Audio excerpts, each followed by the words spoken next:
Tomo woke up with his face pressed against a broken control panel. Sparks flew near his head. Smoke filled the small cabin of the scout ship. Alarms flashed red. The seat belt had snapped during the fall, and his arm throbbed from the impact. Outside the shattered window, he saw a thick green mist.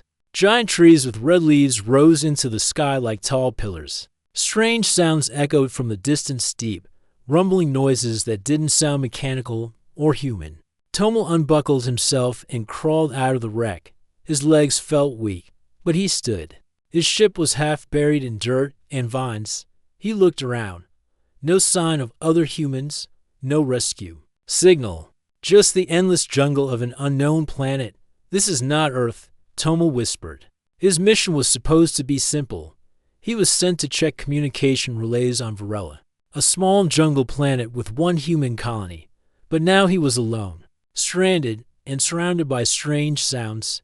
He grabbed a backpack, a small war pack, and a wrench, his favorite tool. As a mechanic, he believed a good wrench could solve more problems than a laser gun. Tomo took a deep breath and walked toward the trees. The green mist made it hard to see, but he followed the sounds of running water. After an hour of walking, he heard voices. He hid behind a rock and peered over it. In a small clearing, 5 humans sat near a fire. Their clothes were torn. One man had a bandage on his head. A woman was sharpening a spear made from metal and wood. Their faces were tired and dirty. Tomo stepped out and raised his hands. "Hey," he called. "I'm human. My ship crashed." They jumped to their feet, ready to fight. Then one man, older than the rest, stepped forward. "You're alone?"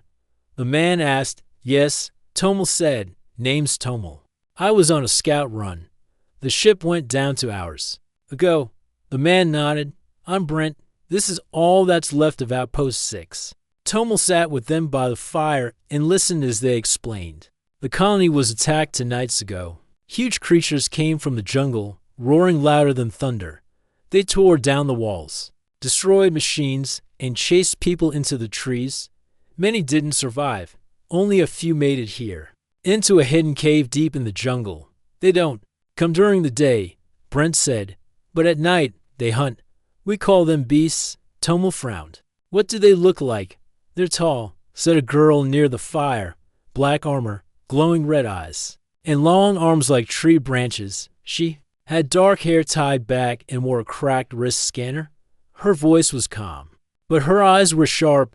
"I'm Mira," she said. "Don't go out at night if you want to live." Tomo nodded. "Understood." That night, they all moved to a nearby cave for shelter.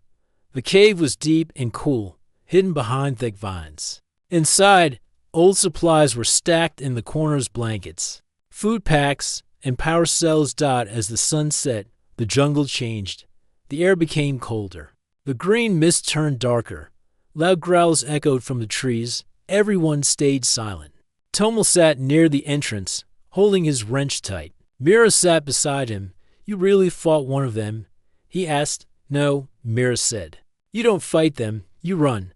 Tomo looked out at the trees. "I want to see one. I want to understand them." Mira turned to him. "Don't be foolish. Curiosity gets people killed." "I fix things," Tomo said. "Machines, ships, engines. Maybe I can fix this too."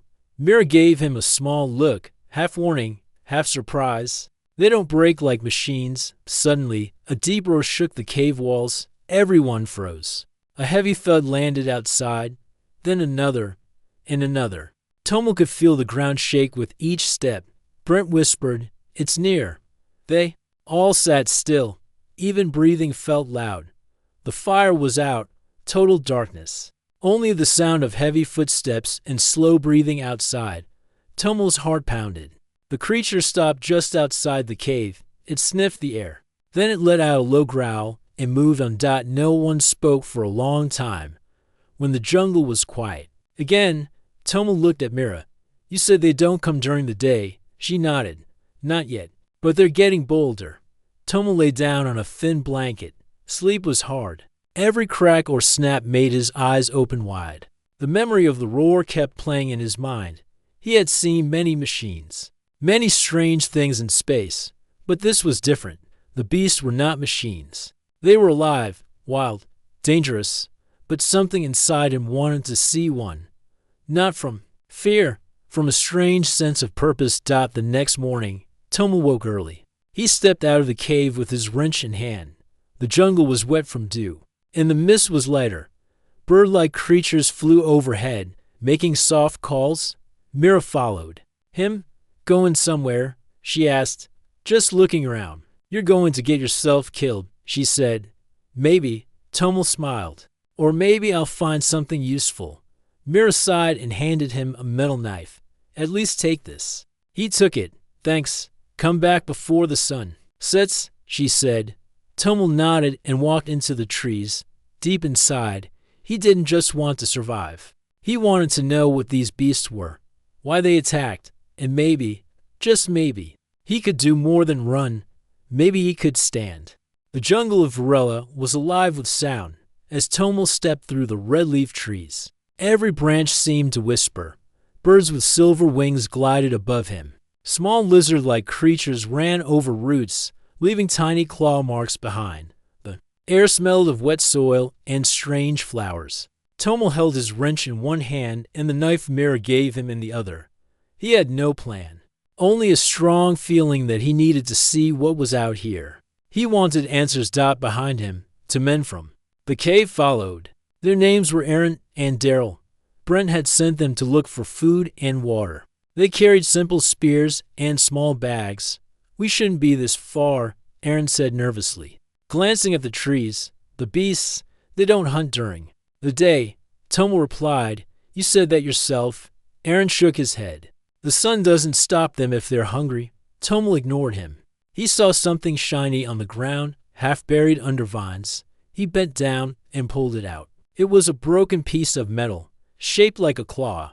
It looked nothing like human tech. It had jagged edges and strange patterns carved into it. What is this? Tomo asked. Daryl frowned. Beast armor, maybe. I don't know. We don't pick up their things. Tomo turned the piece in his hand. It was heavy and cold. He felt like it was a clue, a piece of a bigger story. He slipped it into his pack. They continued deeper into the jungle. The mist grew thicker, and the trees blocked out most of the light. Strange vines hung like ropes, and their surface pulsed faintly as if alive. Suddenly, Aaron froze. His face went pale. Do you hear that? Tomo listened. At first, he heard only the wind. Then it came a slow, deep sound, like breathing. Heavy footsteps followed. The ground trembled. Daryl whispered, It's here. From the shadows, something moved. A tall shape stepped between the trees. Tomo's breath caught in his throat. The beast appeared. It stood over 3 meters tall. Its body was covered in black, bark-like armor that gleamed faintly. Long arms stretched almost to its knees, ending in claws sharp enough to cut stone. Its face was hidden under a bony mask with glowing red eyes. Every step it took made the earth shake. Aaron dropped his spear. Run, he shouted. Before Tomo could stop him, Aaron sprinted into the trees, his footsteps loud and panicked. The beast turned its head, and with a low growl, it chased him. Wait, Tomo yelled, but Aaron was gone. Daryl grabbed Tomo's arm. We have to go. But Tomo didn't move. Something inside him refused to run. He looked at the beast as it stopped near a fallen log, confused by Aaron's noise. Then Tomo noticed something strange, a metal spike stuck in the beast's side, bleeding a dark, thick fluid. It wasn't attacking blindly. It was hurt. Daryl tugged at his sleeve. Tomo, come on. No, Tomo said, gripping his wrench. It's injured. Daryl stared at him like he was mad. What are you talking about? It'll kill us. The beast turned its glowing eyes on them. Daryl took a step back, but Tomo didn't move. He raised the wrench and shouted, Hey, look here. The beast tilted its head. It let out a low growl but didn't rush forward. It almost seemed curious. Tomo took a cautious step closer. You're not a mindless monster, are you? He said softly. Daryl panicked and threw a rock. It hit the beast's shoulder with a dull sound. The creature roared, shaking the trees. Run, fool. Daryl shouted, and he bolted into the forest. Tomo stood alone. The beast stomped toward him. Tomo tightened his grip on the wrench. His heart pounded like a drum. He didn't want to fight, but if it attacked, he would try. The creature stopped just 2 steps away. Its eyes glowed brighter. It made a strange sound, not a growl, but a deep clicking, almost like speech. Tomo lowered his wrench slightly. "You're trying to talk." The beast tilted its head again. It looked down at its wounded side, then back at him. Tomo understood. Slowly, he raised his free hand and pointed to the spike. "You want this out?" he asked. The beast stood still. Tomo took a deep breath and moved closer. His fingers shook as he grabbed the metal spike. The creature grunted but didn't strike. With one hard pull, Tomo yanked the spike free. Thick dark blood oozed out. He stepped back quickly. The beast looked at him for a long moment.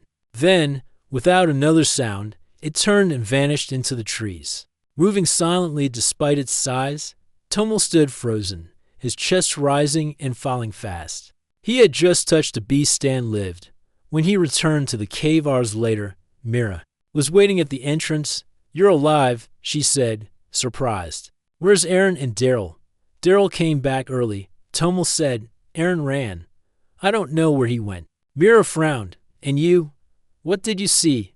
Tomo looked at her seriously. "I saw one. Up close." The others inside the cave stopped what they were doing and stared. "You're lying," Brent said. Mel shook his head. "It was hurt. I pulled a spike out of its side. It didn't attack me." Everyone murmured in disbelief. Mira's eyes widened. "You helped it?" "Yes," Tomo said, "and I think it understood me." Brent slammed his hand on the table. "These are beasts, not people. They don't think like us." "Maybe they do," Tomo said quietly. Later that night, Tomo sat outside the cave, looking at the stars through the thick branches. Mira joined him. "You're not like the others," she said. "Is that good or bad?" "I don't know," Mira said. "But you're going to get yourself killed." Tomo looked at her and smiled faintly. "Or maybe I'll find out what no one else dares to know." The next morning was quiet. The jungle around the cave looked peaceful, but everyone knew it was never truly safe. Tomo sat near a small fire, sharpening the edge of his wrench with a rough stone. His thoughts were not on tools or machines. He kept thinking about the beast. Why hadn't it attacked him? Why did it let him pull the spike out? And why did it look at him like it understood? Mira approached and sat across from him. She stared at him for a while before speaking. "You're not telling me everything." Tomo looked up. "About what?" "About what happened in the jungle yesterday." "I already told you," he said. "I saw the beast. It was injured. I helped it." "That's not all," she said. "I followed you." Tomo raised his eyebrows. "You did." "I stayed far. But I saw you. I saw what you did." "That thing could have crushed you." Tomo nodded slowly. "But it didn't." Mira looked around to make sure no one else was listening. Then she leaned forward. "I have a theory," she said, "about the beasts." Tomo listened carefully. "They aren't wild animals, at least not all of them. I think there's something else. Something older, maybe even intelligent." "Tomo, remember the deep clicking sound the beast made? It tried to talk to me, not in words, but it made sounds, like it wanted to say something." Mira pulled a small device from her bag. It was a damaged scanner with a cracked screen and broken antenna. She tapped a few buttons, and a faint image appeared. It was a blurred recording taken weeks ago from one of the first attacks. In the video, one of the beasts approached a group of humans but stopped. It raised a clawed hand and pointed at the ground. The humans panicked and fired weapons. The beast roared and attacked after that. Mel watched the video again. It tried to give a warning. "Yes," Mira said, "but no one listened. They only saw a monster." Tomo stood up. "Then I need to go back. I need to find the same one. The one I helped." Mira stood too. "You're crazy." "Maybe," Tomo said, "but this might be our only chance to understand them, if I can talk to it. Maybe we can stop more people from dying." Mira didn't try to stop him. She simply said, "Then I'm coming with you." They packed supplies, water, food packs, medical kit, and a short-range scanner. Tomo brought the broken metal piece he found earlier. He had a feeling the beast might recognize it. They left the cave while the sun was still high. The others didn't question them. Brent was busy checking defenses, and the rest were too tired to argue. As they moved deeper into the jungle, Mira kept the scanner active, checking for movement. "This place is changing," she said. "The scanner shows energy signals, small ones, like something's waking up." Tomo looked around. The trees were the same, but the mist seemed thinner. There were more strange flowers blooming. The air felt heavier. After 2 hours of walking, they reached a quiet clearing. Tomo stopped. "This is where I saw it," he said. They waited. In our past, then another. Just when Mira started to say they should go, the ground shook. Leaves rustled high above. The air grew colder. From the trees, the beast stepped out. It was the same one. Tomo knew it by the small scar near its shoulder and the dark patch, where its armor had been damaged. It looked stronger now, standing tall and alert. Tomo raised his hands, showing he had no weapons ready. The beast stopped a few steps away. Tomo slowly pulled the broken metal piece from his bag and placed it on the ground. The beast stared at it, then at Tomo. Then it moved closer. Very slowly, Tomo didn't move. The beast reached out with a long claw and touched the metal. A soft light appeared on its hand. Symbols glowed faintly. It pressed one of the glowing marks, and suddenly, a small blue image appeared in the air. Tomo and Mira gasped. The image showed tall structures, not human built, giant trees mixed with alien towers. In the center, the same beast stood beside a small race of beings, peaceful, silent, united. Then the image changed. Explosions, fire, humans arriving, machines digging into the ground, the beast roaring. In pain, Tomo stepped back. "We destroyed something sacred." Mira stared at the image. They were protectors, not enemies. The beast pressed another symbol. A final image appeared, this time showing the mines near the human outpost. Red lights blinked. A storm gathering. More beasts walking toward it. "It's warning us," Mira said. "They're going to attack again. Unless we stop." Tomo looked up at the creature. "Can you understand me?" The beast didn't speak, but it slowly touched its chest, then touched Tomo's shoulder. Mira whispered, "It trusts you." Tomo nodded. "We have to go back. We have to tell the others." The beast stepped aside, clearing the path. It watched them leave without moving. Before they disappeared into the trees, it raised its hand once more. Not in threat, but in farewell. Back at the cave, Brent didn't believe them at first.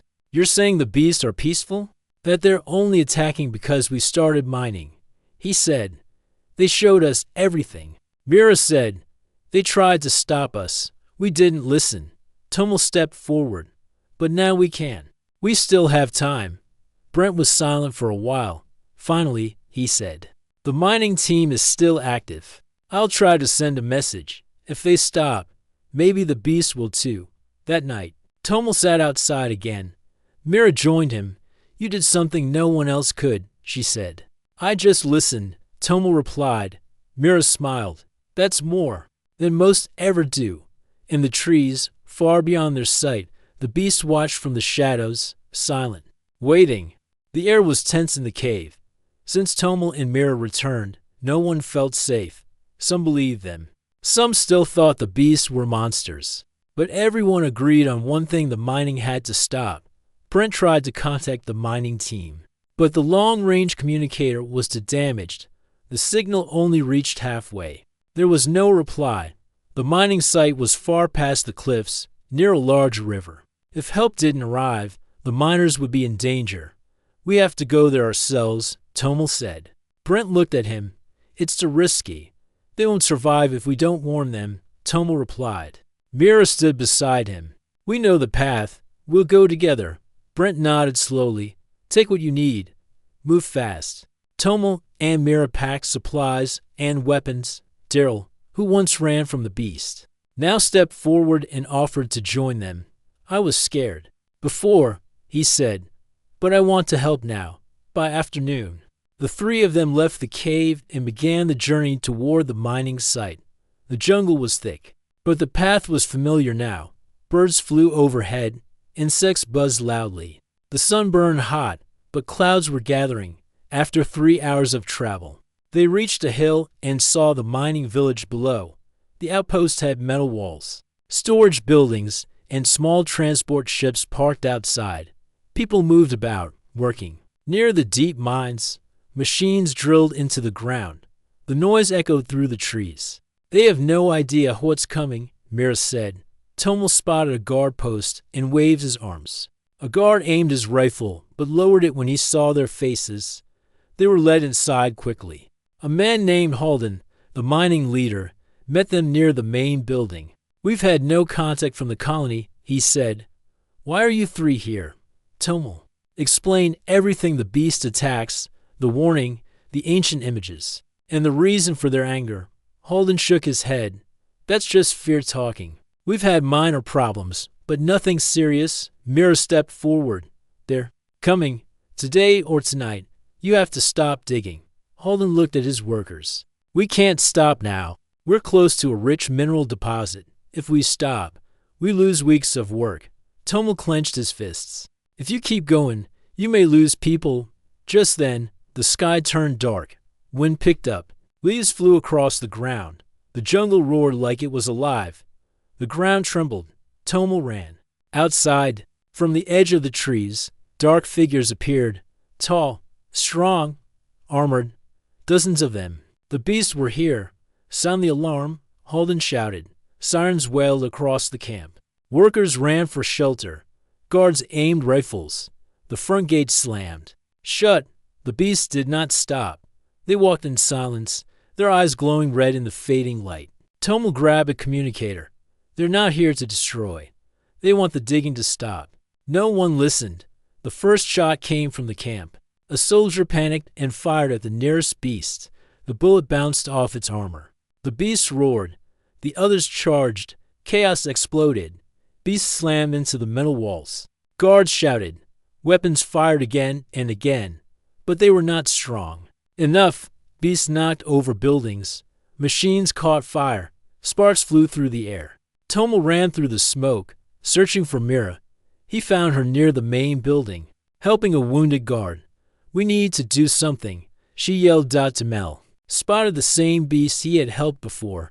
It was near the center of the village, not attacking, just watching. Its eyes locked with Tomel's. Another beast rushed toward it, larger, wilder.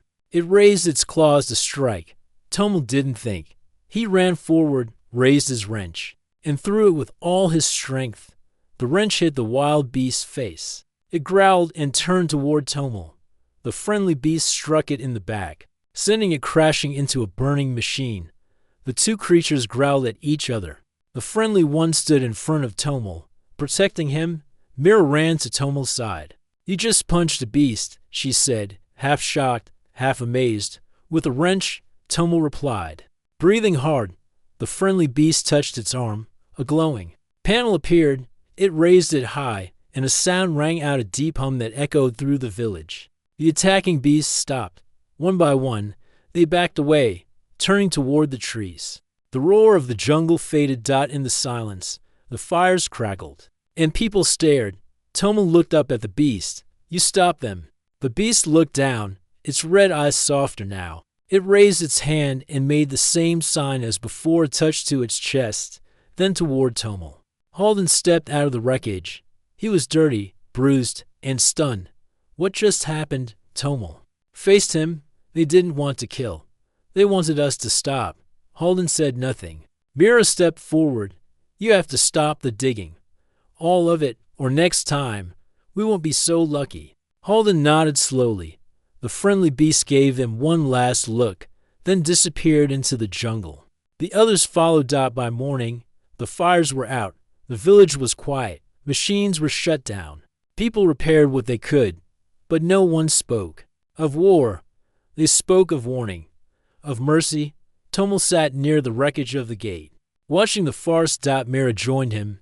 "You fit a beast a punch," she said. Mel smiled. "And I think we made peace." The morning after the attack, the mining village was quiet. The air smelled of burnt metal and wet earth. The people worked slowly, repairing walls and clearing broken machines. The weight of what happened pressed on everyone's minds. Tomel and Mira sat near a small fire outside the village. They spoke softly about the events of the night before. Tomel still could not believe what he had done, throwing a wrench at a beast and helping stop the attack. Mira looked at him. You were brave, more than any of us. Tomel shook his head. I don't know if it was bravery. I just did what felt right. She smiled faintly. It takes more than courage to do that. Tomel nodded. We need to learn more about them. Why are they here? Why did they attack? Mira looked thoughtful. I know a place we can try. A temple deep in the jungle. It's older than the colony. I've never been there, but I heard stories. The legends say it was built by the first visitors to this planet. Tomel's eyes lit up. Then maybe we can find answers there. Brent agreed to let them go. The colony was small now, and he trusted Tomel and Mira to find anything that could help. They packed light water, food, tools, and a small scanner. The path was difficult. The jungle grew thicker as they moved deeper. Strange plants with glowing leaves lit their way. The mist clung to their skin.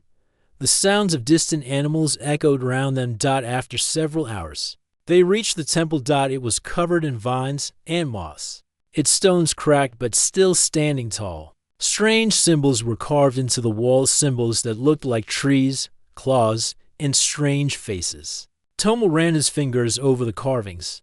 This is ancient. Mira pointed to a faded mural. It showed large creatures standing beside smaller beings different from humans. The creatures wore armor like the beasts. They were protectors, not enemies. They lived here before us, Mira said. They guarded the planet and the life on it. Tomel found a broken device near the temple's entrance. It looked like a small tablet with buttons and a glowing screen. He carefully turned it on.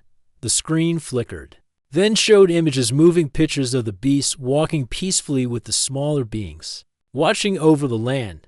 Then the images changed. Explosions, fire, machines digging into the earth. This is a record, Tomel said. They were hurt when we arrived. Mira looked worried. We disturbed their home. We are the invaders. Suddenly, the ground trembled. Tomel and Mira looked up. From the trees, the injured beast appeared. It limped forward, eyes glowing softly. It reached out and touched the broken device. The screen lit up brighter. The beast's hand moved over the buttons, and the device projected a blue image into the air. The image showed the mining site. Red lights blinked, warning of danger. The beasts were gathering nearby. Tomel understood. The beasts wanted to warn them. It was not a mindless enemy. It was a guardian trying to protect its home. Mira knelt beside Tomel. We have to stop the mining before it's too late. Tomel nodded. We have to tell everyone. The beast pressed the device one last time. The image faded. It looked at Tomel and Mira with what felt like hope. Together, they left the temple. Back at the colony, Tomel explained everything. The temple, the carvings, the images. Brent listened carefully. If the beasts were once protectors, maybe we can live with them, Mira added, but only if we respect their land and stop mining. Tomel looked at the others. We have to act now. Suddenly, a message came through the communicator. It was the mining team. We're under attack, the voice said. The beasts are coming back. We need help. Tomel's heart raced. We have to go. Now, the story moved toward a tense and hopeful end, where humans and beasts might finally understand each other. The colony was tense. The warning from the mining team was clear. The beasts were coming again. And this time they were more angry and more numerous. Tomel stood before the small group of humans gathered in the main hall. Mira was beside him, her eyes steady and calm. Brent paced nervously. We cannot wait, Tomel said. The beasts want peace, but if we don't stop the mining, they will attack with everything they have. Brent nodded slowly. I will send a message to the mining team to stop work immediately, but we need a plan if they do not listen. Tomel looked at Mira. We need to go to the mines first. Maybe we can stop this without bloodshed. Mira agreed. I will come with you. Daryl and a few others volunteered to join them. They packed weapons, food, and tools. The path to the mines was dangerous, but they moved quickly through the thick jungle. As they walked, Tomel thought about the beasts and their strange intelligence. He still remembered the glowing eyes and the slow, careful movements. These were not simple animals. They were a species hurt and pushed to the edge. When they arrived at the mining site, the machines were still working, the sound loud and harsh. Tomel called out, "Stop! Stop mining now!" The miners stopped and stared at the strangers. Halden, the mining leader, stepped forward. "We have orders. We cannot stop now." Suddenly, the ground trembled. The trees swayed as large shapes moved between the shadows. The beasts had arrived. They were many more than anyone had seen before. Their red eyes shone like fire. Their armored bodies blocked the light. The miners panicked. Guns were raised. Weapons fired, but the bullets bounced off the beast's armor. The creatures advanced slowly but surely. Tomel stepped forward and raised his hands. "Wait," he shouted. "We want peace. Stop the mining, and they will stop attacking." The leader of the beasts appeared. The injured one Tomel knew. It raised its hand and touched a strange device on its chest. A voice spoke through the device, deep and calm, but strong. "We want peace." Tomel spoke to the miners. "We can live with them if we respect their land." Holland looked confused but lowered his weapon. The beasts stopped their advance. Tomel took the device from the beast and used it to send a message to the colony. "This is our chance. We must work together." Mira smiled. "You have done something no one else could." Tomel looked at her and nodded. The day passed quietly. The humans and beasts watched each other, learning to trust. At night, Tomel and Mira sat by the fire. "You changed everything," Mira said softly. Tomel smiled. "We changed everything." The jungle of Varela was quieter now. The sounds of roars and crashes were replaced by the soft rustle of leaves and the gentle calls of strange birds. As humans and beasts had come to an uneasy peace, Tomel stood at the edge of the village, looking out at the trees. The sun was setting, casting a warm orange glow over the red leaves. He felt a calm he had never known since arriving on this planet. Mira joined him quietly. "The jungle feels different," she said. "Like it's breathing with us." Tomel smiled. "Maybe it is." The last months had been hard. The battles, the fear, and the endless dangers had changed everyone. But something new had grown, a chance for understanding. Tomel was now in charge of relations with the beasts. It was a job no one else wanted. He had learned their language, the strange clicks and signs. He had earned their trust. The injured beast that once limped through the jungle was now often near the village, watching and guarding. One afternoon, Tomel walked through the village with Mira. Children played near the fire. People talked and laughed. The machines had stopped mining near the sacred lands. The boundaries were clear, marked by stones and signs from both humans and beasts. Mira looked at Tomel with a smile. "You fit a beast a punch," she said softly. Tomel laughed. "I didn't expect that to lead to this." She took his hand. "And now you have me." Tomel squeezed her hand gently. "You're more than I ever hoped for." Suddenly, a small group of beasts appeared from the trees. The injured beast led them. They moved slowly, peaceful, their red eyes calm. Tomel stepped forward. The beast raised its hand and touched his shoulder. Mira watched closely. Then Tomel turned to the gathered humans. "They are no longer our enemies. They are our allies." The villagers cheered softly. Children ran to touch the beast's armor, curious and unafraid. Tomel looked at Mira. "We did this together." She nodded. Together. As night fell, Tomel and Mira stood outside their small home. The stars shone bright above the jungle. The future was uncertain, but for the first time, hope was strong. Tomel whispered. "They ran from the beasts, but I fed one a punch and gained a friend, and more." Mira smiled. "And you will keep feeding them kindness." The jungle was alive, but now it was a place where humans and beasts could live side by side. Tomel felt ready for whatever came next. End of story.